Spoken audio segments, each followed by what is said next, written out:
Nursind, essere infermieri in Veneto nel 2023.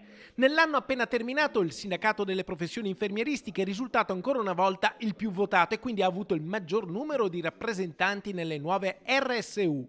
Ma per tracciare un bilancio non si può non partire dalla carenza di infermieri. È stato messo a bando un concorso regionale per 700 posti, suddiviso ovviamente per tutte le ULSS del Veneto.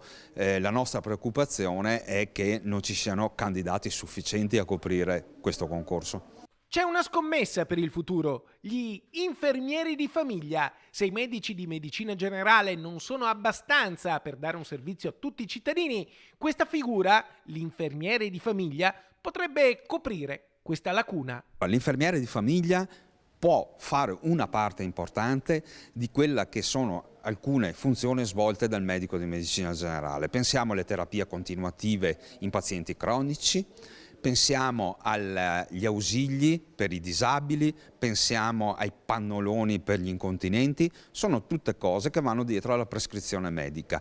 Penso che questo tempo sia superato e che in linea con altri paesi europei che queste cose le fanno già, anche l'Italia deve muovere un passo in avanti rispetto a un passato che non regge più.